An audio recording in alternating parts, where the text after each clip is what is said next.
특별 새벽 기도회 마지막 날이 됐습니다. 짧은 3일간의 특별 새벽 기도였지만 수고해 주신 많은 분들께 감사를 드립니다.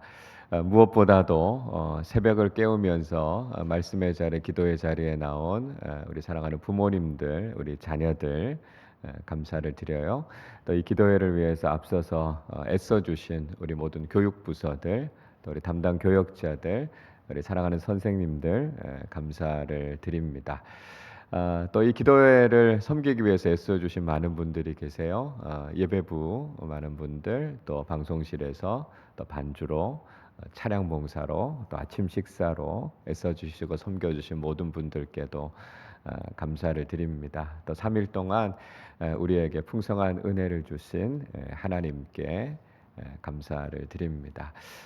우리 이 시간 하나님께 감사의 박수를, 또 우리 서로를 향해서 한번 격려와 감사의 박수 하도록 하겠습니다. 고맙습니다.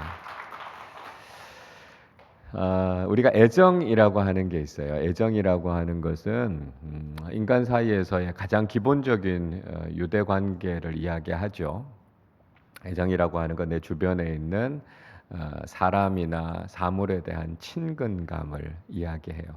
그리고 애착이라고 하는 것은 이런 사랑하는 관계들을 유지하고 싶어하는 마음을 애착이라고 그럽니다.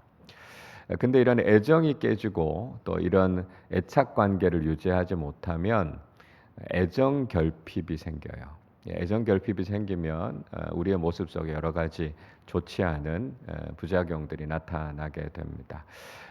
자, 이런 애정 결핍의 증상들이 있다고 하는데요. 우리 친구들에게 혹시 이런 모습이 없는가 한번 생각해 보시면 좋겠어요. 아동기에 나타나는 애정 결핍 증상들이 있다고 합니다. 이런 게 있어요. 분리불안, 부모님하고 잘 못 떨어지는 게 있죠. 학교 공포증, 학교를 무서워하고요. 학습 부진이 생기기도 하고 공격성이 생기기도 합니다. 배변 장애, 화장실을 잘 못 가기도 하고요. 음식을 잘 안 먹는다거나 아니면 음식을 지나치게 많이 먹기도 한다고 하죠. 잔병치레 이런 것들도 나타날 수 있다고 그럽니다. 또 청소년 시절, 청년기 시절에 애정 결핍으로 나타나는 대표적인 증상은 중독이에요. 중독. 뭐 게임이나 핸드폰 같은데 우리가 쉽게 중독되는 거죠.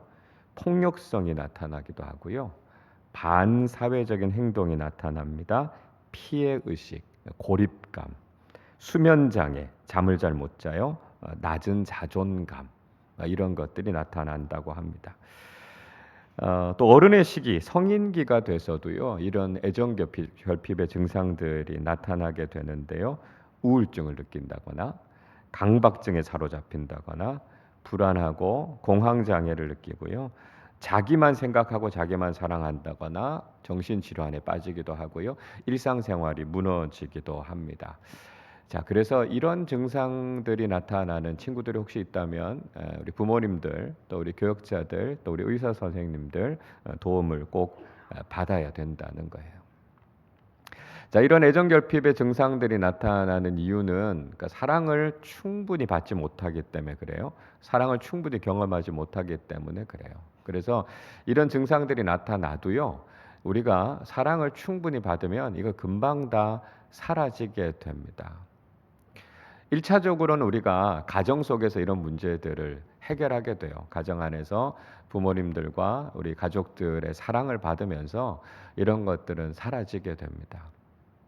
그런데 오늘날의 가정들이 건강한 가정의 모습을 가져야 되는데 그렇지 못한 역기능 가정들이 점점 많아지면서 사실 이런 애정 결핍의 문제가 쉽게 잘 사라지지 않는 것들을 보게 됩니다. 그때 마지막으로 남아있는 보루가 뭐냐면 교회예요, 교회. 그래서 우리가 세상의 다른 곳에서 사랑을 경험하지 못해도 교회 안에서 사랑을 받고 사랑을 경험하면 이런 문제들이 해결될 수 있습니다. 제가 중등부 교육전도사로 섬길 때 토요일에 중등부 친구들하고 같이 제자 훈련을 할 때가 있었어요. 그 중에 중학교 1학년 여학생이 한 명 있었는데요. 이 친구가 좀 이렇게 같이 성경 공부를 할 때 유독 잘 못 받아들이는 게 있었어요. 그게 뭐냐면 하나님 아버지라고 하는 말이었습니다. 그래서 하나님 아버지라고 하는 말을 별로 좋아하지를 않았어요. 그러니까 왜 그랬냐면 이 친구의 아빠가 집에 들어오면 그게 엄마를 때렸다는 거예요. 그러니까 아빠가 집에 돌아오면 온 가족들이 다 긴장을 하는 겁니다. 그리고 엄마가 결국은 견디다 못해서 집을 나가시게 됐어요. 아빠도 가정을 잘 돌보지 않고 자꾸만 이렇게 밖으로만 도시고 이러니까 결국은 이 아이가 할머니 할아버지와 함께 지내게 됐습니다. 그러니까 아빠에 대한 상처가 있다 보니까요. 하나님을 아버지다 이렇게 부르는 거에 대해서 이 친구가 잘 받아들이지를 못하는 거예요.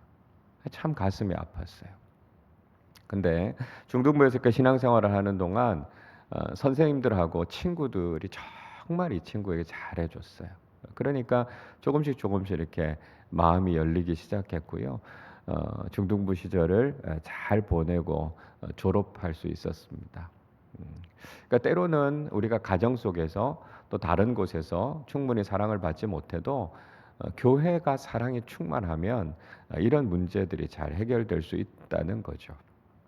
근데 문제는 뭐냐 하면 점점 시간이 지날수록 교회 안에서도 이런 사랑이 자꾸만 사라져 간다는 게 문제입니다. 여러분 세상의 다른 그 어떤 것보다도요. 교회가 사랑을 잃어간다라고 하는 건 정말 심각한 문제예요. 왜냐하면 세상의 다른 곳은 사랑이 근본적인 게 아니거든요. 사랑을 목적으로 하고 있지 않거든요. 학교는 공부를 열심히 하면 되는 곳이고요. 기업은 돈을 잘 벌면 되는 거예요. 근데 교회가 목적으로 하고 있는 건 신앙이잖아요. 그리고 그 신앙의 중심에는 사랑이 있습니다. 그러니까 교회가 사랑을 잃어버린다라고 하는 건 조금 잃어버리는 게 아니에요. 다 잃어버리는 것이다라고 하는 거죠. 그래서 어떤 사람들이 교회를 떠나서 뭐 이단이나 사이비 이런 데 빠지는 분들이 있어요. 그러니까 흔히 사람들이 이단과 사이비에 빠질 때 이렇게 생각합니다. 저 사람이 잘못된 가르침이나 교리에 심취해서 이단이나 사이비로 갔겠구나 이렇게 생각해요. 물론 그런 사람들이 있습니다. 근데 이단에 빠진 사람들 중에 다른 이야기를 하시는 분들이 있어요. 이런 이야기를 해요. 교회를 다녔는데 교회 안에서 진정한 사랑을 경험하지 못했다는 거예요. 근데 그 이단에서 그런 사랑을 경험했다. 이렇게 이야기하는 사람들이 있습니다. 물론 저는 그 이단에서 하는 사랑이 진실한 사랑일까? 그거에 대해서는 제가 의문을 많이 갖게 되지만 정말 중요한 건요. 근본적인 문제가 교회가 사랑을 잃어가고 있다라고 하는 건 우리가 무겁게 받아들여야 되는, 심각하게 생각해야 되는 문제다라고 하는 것이죠. 자, 그래서 우리가 신앙생활 하는 데 있어서 무엇보다 중요한 건 사랑이다라고 하는 걸 우리가 잊지 말아야 된다는 거예요. 마태복음 22장의 말씀을 읽어보면 율법사 한 사람이 예수님께 찾아와서 예수님께 질문을 합니다. 가장 큰 계명이 뭡니까? 이렇게 예수님께 물어요. 그때 예수님께서 딱 두 가지로 정리해서 말씀하세요. 하나는 하나님 사랑이고요. 또 하나는 이웃 사랑이다. 이렇게 말씀하십니다. 가장 큰 계명이라는 게 뭘까요? 신앙생활에서 제일 중요하다는 거 아니겠어요? 뭐가 제일 중요하다고요? 사랑이 제일 중요하다고요. 그러니까 신앙생활을 하면서 우리가 위로는 하나님을 사랑하고 옆으로는 우리와 함께 하고 있는 사람들을 사랑하는 것, 이것이 우리 신앙생활에 있어서는 가장 중요하다라고 하는 걸 알아야 된다는 것이죠. 자, 오늘 우리가 읽은 말씀 속에서 사도 바울은요, 에베소 교인들을 향해서 사랑에 대한 권면의 말씀을 주고 있습니다. 자, 우리 오늘 1절 말씀을 우리 같이 읽어보도록 하겠습니다. 그러므로 사랑을 받는 자녀같이 너희는 하나님을 본받는 자가 되고. 자, 에베소 교인들에게 무슨 이야기를 하냐면 여러분들이 하나님의 사랑을 받는 자녀라는 것을 꼭 기억하십시오. 이렇게 이야기하고 있습니다. 그러니까 우리가 하나님의 자녀가 됐다라고 하는 걸 잊지 말라는 것이죠. 우리가 처음부터 하나님의 자녀였던 건 아니에요. 우리는 원래는 하나님의 진노의 대상이었어요. 왜냐하면 우린 죄인이잖아요. 그래서 우리가 죄인이기 때문에 우리가 하나님 앞에 서면 하나님의 무서운 심판을 피할 수 없었습니다. 죄인인 우리가 죄의 문제를 해결하지 않고 하나님 앞에 나서면 하나님께서 우리를 향해서 진노하실 수밖에 없었어요. 그런데 예수님께서 우리의 죄를 대신해서 죽으셨기 때문에 우리가 이제 더 이상 하나님의 진노의 대상이 아니라 하나님의 사랑받는 자녀, 양자가 됐다, 이렇게 말씀하죠. 로마서 8장 15절은 이렇게 말씀합니다. 너희는 다시 무서워하는 종의 영을 받지 아니하고 양자의 영을 받았으므로 우리가 아빠 아버지라고 부르짖느니라 말씀합니다. 우리는 더 이상 죄의 노예가 아니라는 거예요. 우리는 하나님의 사랑받는 자녀가 됐다라고 하는 것을 우리가 기억해야 된다는 거예요. 하나님께서 우리를 얼마나 사랑하시는가라고 하는 것을 깨닫는 것이 중요하다 하는 거죠. 자, 그런데 문제는요, 우리가 하나님으로부터 사랑받고 있다라고 하는 걸 잘 못 느낄 때가 많다는 거예요. 그러니까 하나님께서 우리를 이렇게 사랑하신다라고 말씀하시는데 우리가 하나님의 사랑에 대해서 자꾸만 의심을 할 때가 있어요. 그러면서 이런 생각을 하는 겁니다. 아니, 하나님께서 나를 사랑하신다고 하는데 왜 나는 이 모양이지? 왜 나는 잘 되는 일이 없고 왜 내가 원하는 것을 갖지 못하지? 내가 그렇게 잘생긴 것도 아니고 내가 그렇게 예쁜 것도 아니고 왜 내 모습은 이렇게 형편없는 거지? 이런 생각이 우리에게 들 때가 있다는 거예요. 우리가 하나님의 사랑을 받고 있다라고 하는 걸 잘 못 느끼는 경우들이 많다는 거예요. 여러분, 하나님께서 우리 친구들 정말 사랑하고 있다라고 하는 걸 여러분은 느끼면서 살아가고 계세요? 때로는 우리가 그걸 잘 못 느낄 때가 있어요. 여러분, 하나님께서 우리를 사랑하신다라고 하는 걸 우리가 뭘 보면 알 수 있습니까? 하나님께서요, 나를 구원하시기 위해서 하나뿐인 독생자 예수 그리스도를 죽게 하시기까지 우리를 사랑하셨다라고 하는 걸 보면 우리가 하나님이 나를 사랑하신다라고 하는 걸 알게 된다는 것이죠. 여러분, 우리가 누군가를 사랑한다 이렇게 이야기하면 그 사랑을 좀 증명해 보라 이렇게 요구를 받을 때가 있어요. 그럼 어떻게 합니까? 사랑합니다 이렇게 고백하죠. 그리고 선물을 하기도 하고요. 그 사람과 같이 시간을 보내기도 합니다. 그래서 그런 모습을 보면서 아, 이 사람이 나를 정말 사랑하는구나 하는 걸 알게 되죠. 여러분, 하나님께서도요, 우리를 사랑하신다라고 하는 걸 증명해 보이셨다는 거예요. 요한일서 4장 9절에서 이렇게 말씀해요. 하나님의 사랑이 우리에게 이렇게 나타난 바 되었으니 하나님이 자기의 독생자를 세상에 보내심은 그로 말미암아 우리를 살리려 하심이라 말씀하고 있습니다. 하나님의 사랑이요, 우리에게 나타났다는 거예요. 그러니까 하나님의 사랑이 표현된 사랑이라는 거예요. 하나님의 사랑은 꽁꽁 감추어져 있는 게 아니고요. 하나님의 사랑은 우리에게 분명하게 드러났다는 거예요. 어디에서요? 십자가에서요. 하나님께서 우리를 사랑하시기 때문에 당신의 아들 예수 그리스도를 십자가에 못 박아서 죽게 하실 만큼 그렇게 우리를 사랑하셨다는 거예요. 그래서 우리가 십자가를 바라보면서도 하나님의 사랑을 의심할 수는 없어요. 십자가를 통해서 내가 구원받았고 내가 하나님의 자녀가 됐다라고 하는 것을 통해서 아, 하나님께서 이 정도로 나를 사랑하시는구나 라고 하는 걸 우리가 알게 된다는 것이죠. 여러분, 우리가 하나님의 사랑받는 자녀다라고 하는 걸 알게 됐으면 우리는 어떻게 살아야 될까요? 1절 하반절에서 이렇게 이야기해요. 하나님을 본받으면서 살아라 이렇게 이야기하고 있습니다. 우리가 하나님의 사랑을 깨달은 사람들이 됐다면 이제 우리가 하나님을 본받는 사람들이 돼야 된다는 거죠. 여러분, 하나님을 본받는다는 게 어떤 걸까요? 하나님처럼 우리도 사랑하면서 살아야 된다는 것입니다. 왜냐하면 하나님 안에 사랑이 있고요.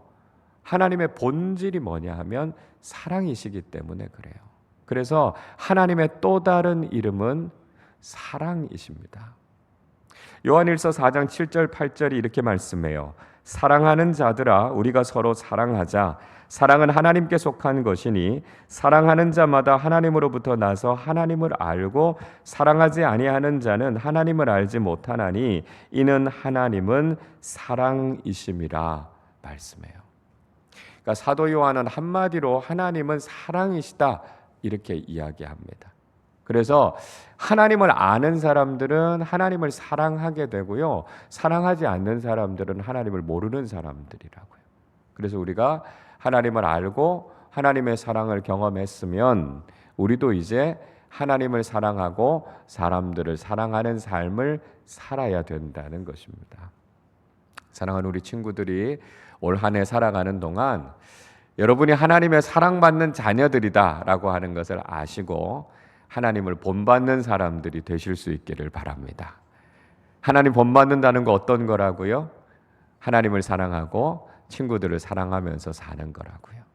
그래서 올 한 해 교회에서 학교에서 생활하는 동안 여러분들이 친구들을 사랑하고 사랑을 베풀고 사랑을 나누면서 사시기를 바랍니다. 너무 비교하지 말고요. 경쟁하지 말고 친구들 미워하거나 왕따시키지 말고요. 하나님께서 나를 이렇게 사랑해 주셨는데 그러면 내가 그 사랑을 흘려보내는 사람들이 되어야 되겠다. 그런 마음 가지고 올 한 해를 살아가시기를 바랍니다. 여러분의 삶 속에 하나님의 사랑이 풍성하시기를 바라고 하나님처럼 사랑하며 살아가는 믿음의 자녀들이 되실 수 있기를 바랍니다. 자, 그러면요. 우리가 구체적으로 어떻게 사랑을 실천하면서 살아가야 될까요? 오늘 2절 말씀을 우리 한 번 더 같이 읽어보겠습니다. 그리스도께서 너희를 사랑하신 것 같이 너희도 사랑 가운데서 행하라. 그는 우리를 위하여 자신을 버리사 향기로운 제물과 희생 제물로 하나님께 드리셨느니라. 바울이 이렇게 이야기해요. 예수 그리스도께서 우리를 사랑해 주신 것처럼 우리도 사랑하면서 살아갈 것에 대해서 말씀하고 있습니다. 여러분, 우리가 어떻게 하면 하나님의 사랑을 가장 잘 알 수 있을까요? 우리가 하나님의 사랑은 예수님을 통해서 가장 잘 알 수 있습니다. 하나님은 보이지 않는 분이세요. 그래서 때로는 우리가 하나님의 사랑을 잘 느끼지 못할 때가 있다는 것이죠. 물론 구약 성경을 읽어보면 하나님께서 이스라엘 백성들을 얼마나 사랑하셨는가라고 하는 걸 통해서 우리도 하나님의 사랑을 배울 수 있습니다. 근데 문제는 우리가 그 하나님의 사랑을 잘 깨닫지 못할 때가 많다는 거예요. 그래서 구약 성경의 제일 마지막 책인 말라기 1장 2절 상반절에서는 이스라엘 백성들이 하나님께 이렇게 질문해요. 여호와께서 이르시되 내가 너희를 사랑하였노라 하나 너희는 이르기를 주께서 어떻게 우리를 사랑하셨나이까 하는도다. 이렇게 말합니다. 하나님께서요 그들을 너무나 사랑하셨다 이렇게 말씀하셨어요. 근데 이스라엘 백성들이요 하나님께서 우리를 언제 사랑하셨어요? 하나님께서 우리를 어떻게 사랑하셨어요? 이렇게 되물었다는 거예요. 그러니까 하나님께서 그렇게 사랑하셨다고 말씀하시는데 이스라엘 백성들은 하나님의 사랑을 잘 깨닫지 못했습니다. 그래서 하나님께서 하나님의 사랑을 분명하게 알게 해주시고 싶으셨어요. 그래서 예수님을 보내주신 겁니다. 그러니까 예수님을 통해서 우리가 하나님의 사랑을 분명하게 알게 되는 거예요. 예수님이 어떻게 사셨는가?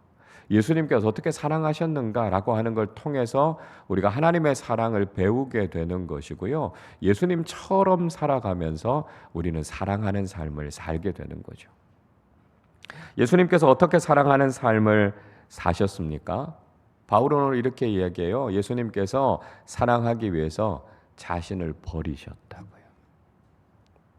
예수님께서 사랑하시기 위해서 기꺼이 제물이 되셨다. 이렇게 이야기하고 있습니다.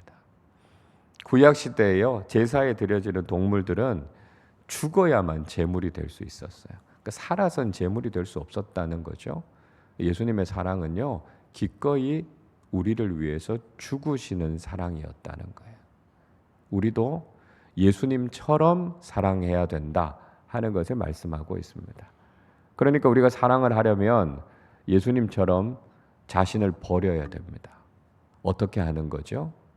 내 안에 있는, 죄인인 내 안에 있는 자기 사랑, 자기 중심적인 생각을 다 버려야 된다는 거예요. 그리고 예수님께서 희생적인 사랑을 보여주신 것처럼 우리도 역시요, 그런 희생적인 사랑을 실천하면서 살아가야 된다는 거예요. 여러분, 사랑한다라고 하는 건 그렇게 쉬운 게 아니에요. 우리가 사랑을 주고받으면서 살아가는 건 참 행복한 일이지만 우리가 삶 속에서 사랑을 실천한다라고 하는 건 때로 힘들 수도 있고요, 아플 수도 있다는 거예요. 여러분, 사랑하기 위해서는 아프지 않고는 사랑하기 어렵습니다. 엄마들은요, 출산의 고통을 경험하면서 자녀를 낳습니다. 엄마가 생명을 건 고통을 감수하지 않고는 사랑하는 자녀를 만날 수 없는 거예요. 사랑하는 연인이 서로 사랑하면서 살아가는 건요, 그냥 행복하고 아름다운 감정만 나누는 게 아니에요. 그 사랑을 지키기 위해서, 그 사랑을 세워가기 위해서 때로는 힘들고 어려운 일들을 감수해야 되는 거예요. 예수님께서 우리를 사랑하신다라고 말씀하신 건 그냥 말로 끝난 게 아니라는 거예요. 당신 자신을 십자가 위에서 다 내어주시기까지 그렇게 하고서야 사랑을 우리에게 보여주실 수 있으셨다라고 하는 것이죠. 여러분, 우리가 사랑을 실천하면서 살아가는 것도 때로는 우리를 힘들고 아프게 할 수 있어요. 그럼에도 불구하고 사랑이 가장 소중하고 가장 가치가 있다는 것을 깨닫고 우리가 삶 속에서 사랑을 실천하는 사람들이 되어야 한다는 것입니다. 우리는 이번 특별 새벽기도를 통해서 우리의 삶에 항상 있어야 할 세 가지에 대해서 하나님의 말씀을 함께 나누었습니다. 여러분, 우리가 인생을 살아가는 동안 필요한 것들이 참 많이 있어요. 돈도 필요하고요, 건강도 필요하고요, 성공도 있어야 되고요, 휴식도 있어야 돼요. 그러니까 이런 것들이 없으면 우리의 삶이 굉장히 피곤하고 힘들어집니다. 그러나 무엇보다 중요한 이 세 가지, 믿음과 소망과 사랑이 우리의 삶에서 사라지게 되면 그것보다도 우리의 삶을 더 심각하게 힘들게 하는 건 없다는 거예요.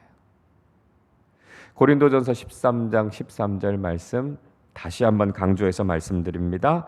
그런즉 믿음, 소망, 사랑, 이 세 가지는 항상 있을 것인데 그 중에 제일은 사랑이라.